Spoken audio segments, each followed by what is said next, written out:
But Netanyahu says Israeli strikes across Gaza that killed hundreds are only the beginning.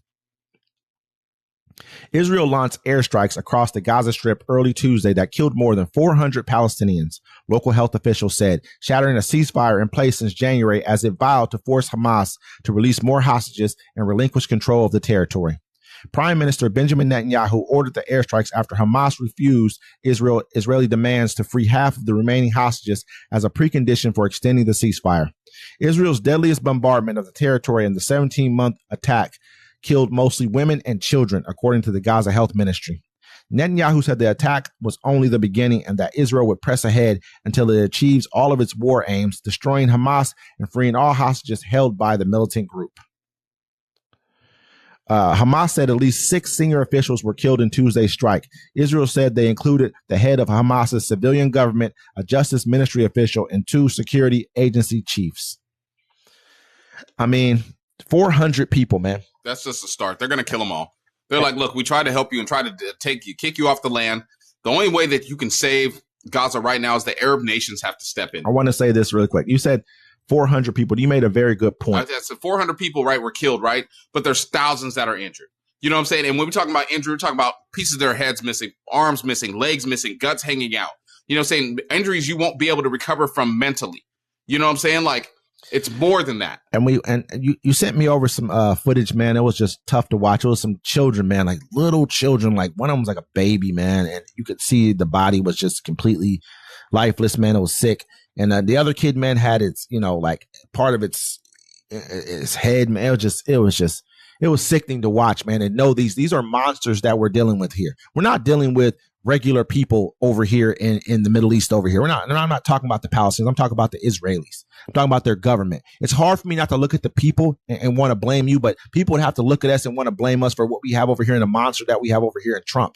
And so, but with comparing Trump to Netanyahu right now at this very moment, Netanyahu is a monster within himself. He needs to be gone away from government. He needs to go on a tribunal somewhere and be convicted and like Duarte from the Philippines and be sent away and probably treated like how they did Saddam Hussein. Which is crazy. I think they hung him or gave him a firing squad. They snatched him up from the Philippines, but Netanyahu's around, marching around, doing whatever. Oh my God, murdering 400 people, man. 400 people. And don't let you get captured because they're going to put you in their little jail cells and they're going to sexually assault you. That's men, what women, and children. And then they're going to defend it and kick one and not let anyone. They try to break into the prison to attack the people even further.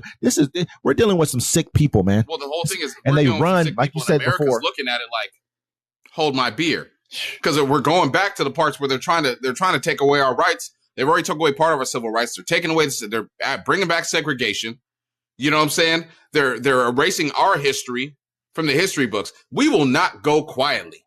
Like you said, man, before they run our military. Israel runs our military, they run our government, and they run our media.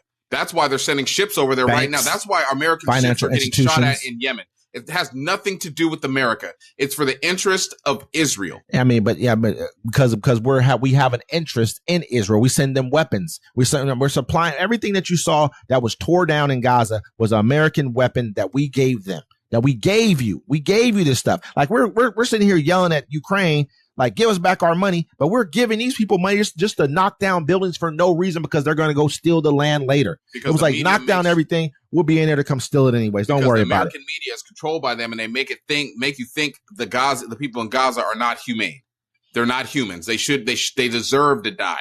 They don't even talk about it. Like you said a point, like you were basically saying that you know every name of. Like when they talk about, you can know every name of every hostage that's released, the sports they played, and what they did when they were 6 years old. And then they'd be like, and 500 people in Gaza died.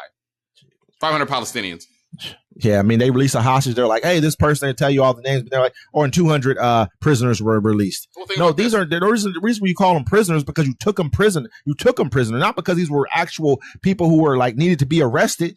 They're hostages, really. You claim your person's a hostage, you'll call them prisoners, man. This is like the sick nature of this beast that we're dealing with right now. This is why these people have been run out of country on country. I mean, for hundreds and thousands of years. Period. This is why, man, I'm starting to understand better why this happens to you. Because look at what you're doing. I got, you know, but anyway,